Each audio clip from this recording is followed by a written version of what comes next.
The Fourth Reich. Who continues Hitler's legacy? Those who cannot remember the past are condemned to repeat it. George Santayana. After conducting meticulous research, we have gathered enough information to assert unequivocally: the followers of global anti-cultism today are the direct disciples of those who once inspired Hitler. The impact of their actions was felt profoundly in the mid-20th century, but society mistakenly believed that the victory over Nazism was final. A brief historical overview reveals that this is a misconception. Today, the ideology of Nazism not only persists but has also evolved into more insidious forms. Many forget that an international platform like the United Nations, UN, and the Universal Declaration of Human Rights were necessary for a reason. After the horrors of World War II and the heinous crimes against humanity, the world was determined to prevent such atrocities from happening again. This article aims to show that the principles of equality, freedom, and democracy, for which our ancestors have paid with their blood, are now more threatened than ever before. The influence of Martin Luther. To understand the full chain of events, it is important to know that despite Hitler's apparent rejection of religion, he relied heavily on the Protestant Church and anti-cult movements of his time. Therefore, let us begin our story with Martin Luther. Martin Luther, the founder of Protestantism, is known for his radical views and as a reformer who denounced the corruption within the Church. However, he was also fiercely intolerant of other Christian denominations and religious movements, to the point of demanding death penalty for Christians who interpreted the teachings of Christ differently than he did. How many Protestants in Germany know that their religious leader was a vehement anti-Semite? Luther claimed that Jews were a curse on the German people and suggested that their synagogues and schools be burned in honor of God and Christianity. He stated that if he baptized a Jew, he would lead him to a bridge, hang a stone around his neck, and push him into the water. These radical views, which laid the foundation for Protestantism, played a role in nurturing and spreading Nazism, as you will learn later.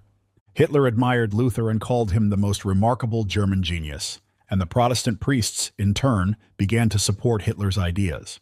Protestant pastors are largely responsible for the rapid dissemination and acceptance of Nazi ideology among German believers, as it was based on a distorted interpretation of Protestant and Catholic teachings. Atheists were eventually banned from joining the SS, the elite guard of the Nazi. Therefore, Hitler's supporters were often devout Protestants or Catholics. Although Hitler was greatly influenced by religious figures who later adopted radical views and became fierce fighters against the dissent, that is, anti-cultists in modern terms, it's important to note that the influence comes not from the religions or their doctrines themselves, but from the individual figures with their radical views within the religious structure. The Apologetics Center. In 1921, the Protestant Church established the Apologetics Center, a predecessor to the modern anti-cult organizations.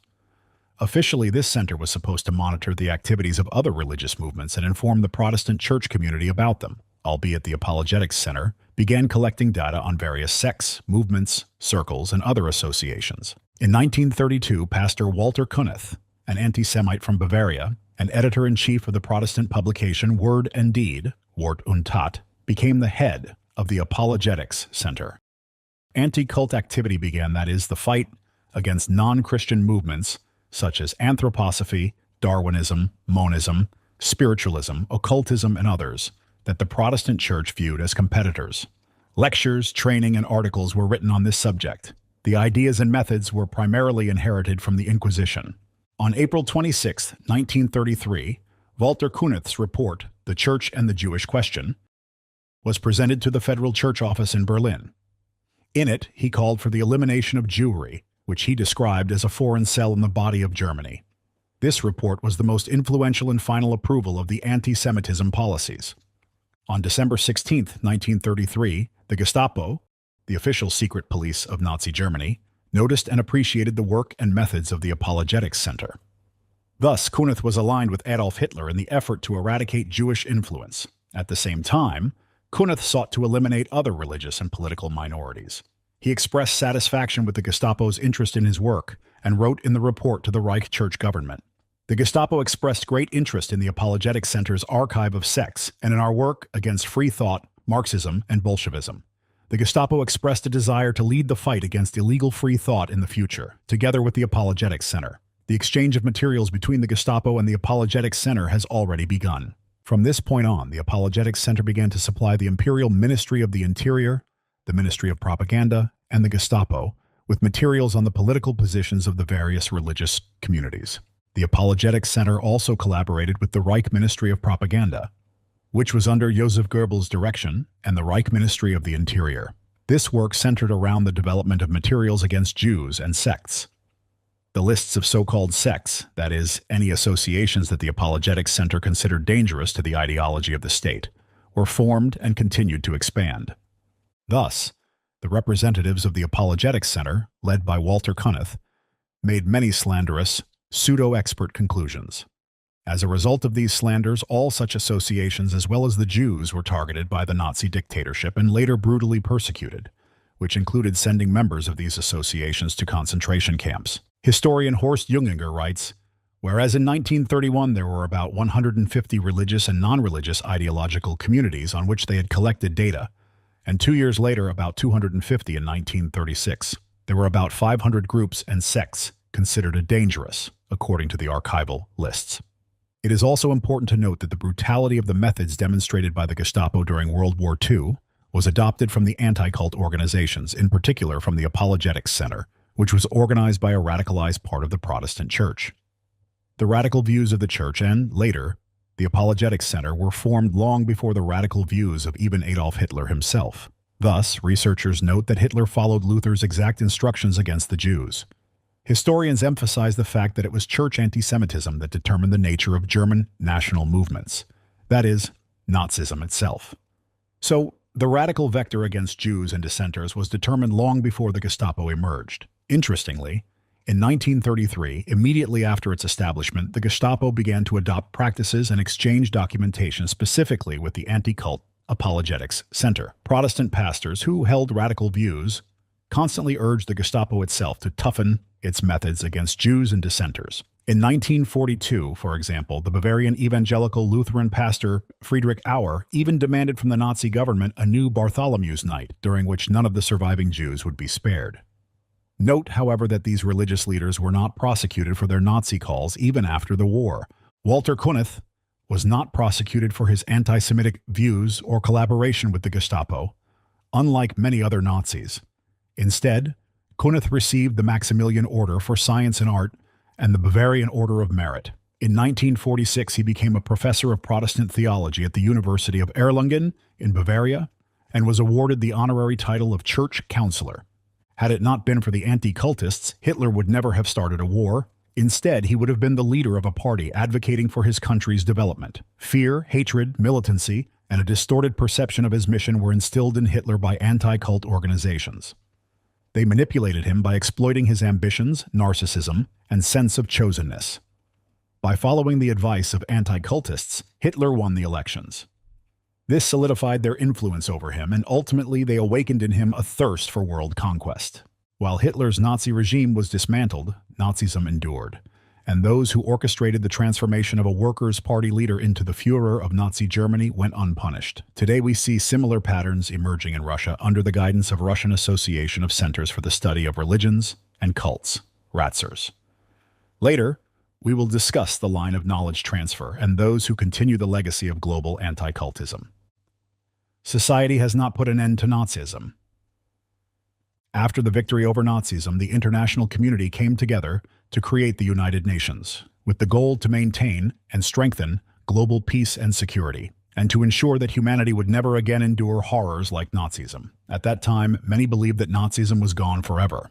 However, in 1964, the same Protestant church in Germany officially reinstated the position of Commissioner for Sex and Faith Issues within the Evangelical Lutheran Church of Bavaria, and appointed Pastor Friedrich Wilhelm Hack to the role. He became the successor of Kunneth's Nazi legacy and the leading ideologist of anti-cultism in Europe. In his studies of sects in Bavaria, Hack referenced the Sektenerhebung survey of sects of the Evangelical Lutheran Church of Bavaria in 1930. Interestingly, the anti-cultist Hack studied Protestant theology in Bavaria at the University of Nuremberg during the same years when Kunneth was a professor of Protestant theology there. Under Hack's initiative in the early 1970s, the name Working Group on Religious and Ideological Issues from the Nazi regime was revived. An almost identical name from the Nazis was adopted for this department, Department for Religious and Ideological Affairs. Thus, while it is clear that the world and Germany strove to live a new life that valued freedom and respected the rights of every human being, Hock rejected the Universal Declaration of Human Rights and the basic values that were widely accepted, values of unity and equality. And in his writings, Hock proclaimed the following: "If we understand our faith correctly, we do not have the right to allow the others to continue in their faith." It was at Hock's initiative that lectures and sermons about sectarians resumed in Bavaria, a region where Nazi ideas had always been particularly strong. It is noteworthy that in Bavaria there is still such a phenomenon known as sect filters, which contradicts all international and German laws. Hock gave instructions that a Protestant or Catholic should treat sectarians as non-humans. This reignited the flames of Nazism, and in 1988, 43 years after the fall of the Third Reich, the cries against dissenters echoed in Bavaria once more. "Hang them! Shoot them all! Heil Hitler!" In 1990, anticultist Hock compiled a blacklist of new religious movements, so-called sects. It wasn't until 16 years later that the Federal Constitutional Court of Germany ruled that slander was being used in the fight against these groups, but it was too late. As during those 16 years, through the efforts of the anticultists, the flames of Nazism had already flared up and spread further. Modern anticultists who revived Nazism. Wilhelm Hock helped his faithful brother in faith, fellow anticultist Johannes Agaard, establish the anti-cult organization Dialogue Center in 1973. Despite the peaceful connotation of the name Dialogue Center, it was merely a facade.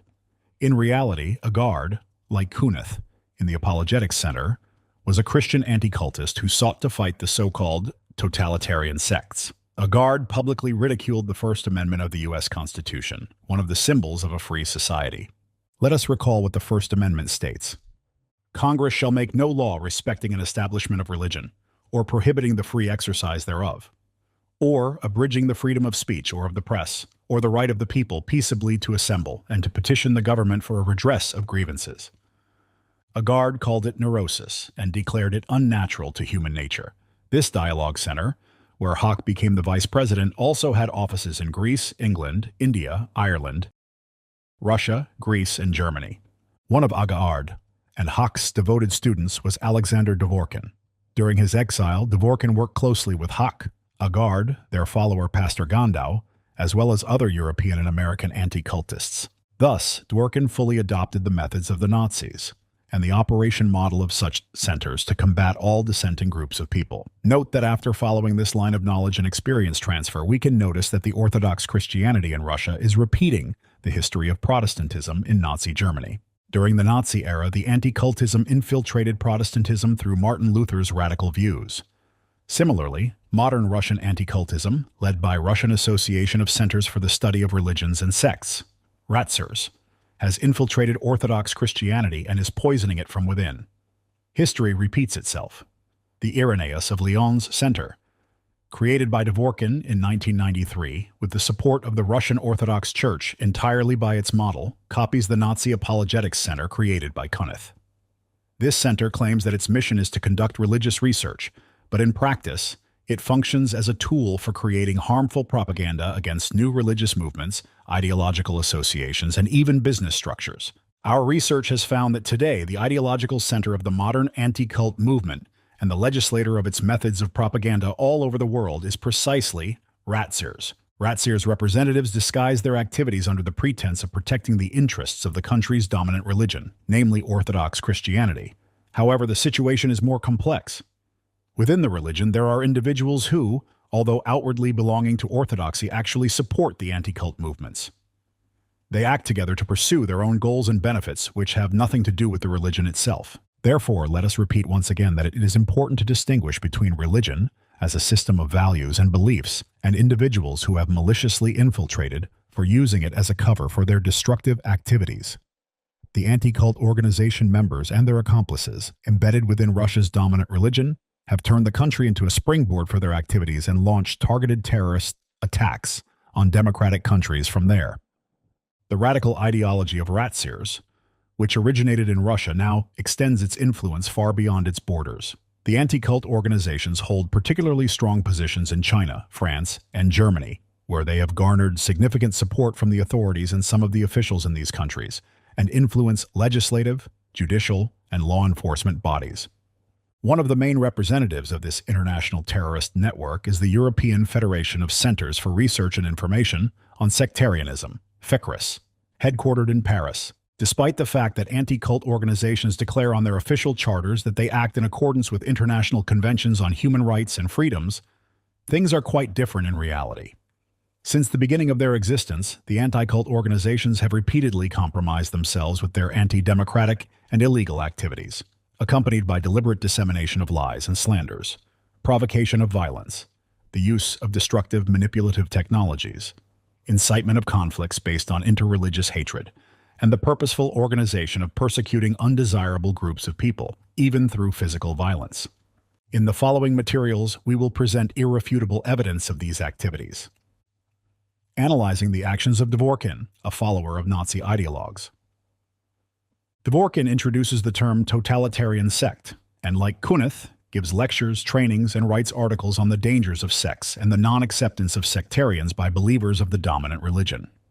Just as Kunith and Hock did, Dworkin compiled the lists of totalitarian sects that, in his opinion, threaten religion and the state. In his speeches and lectures, Dworkin even employs the same rhetoric as the Nazis. Hock vehemently rejected the Universal Declaration of Human Rights as unnecessary, while Dworkin stated that today's weakness of Europe is a direct result of substituting its Christian soul with some universal human values, which actually means nothing. Kunith claimed that Judaism was a foreign cell in Germany's body that needed to be eradicated. Dworkin stated that sects contribute nothing to society and drain it like a cancerous tumor until it is destroyed. Interview fragment from Dworkin.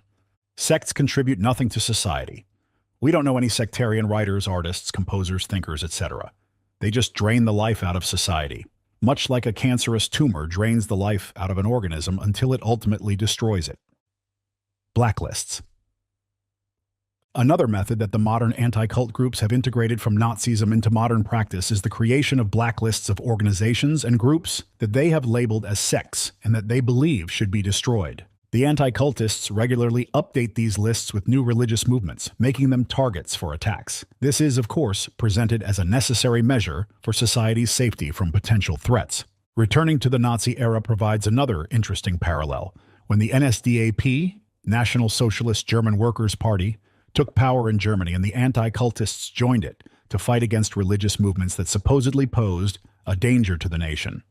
The situation for religious minorities began to deteriorate significantly.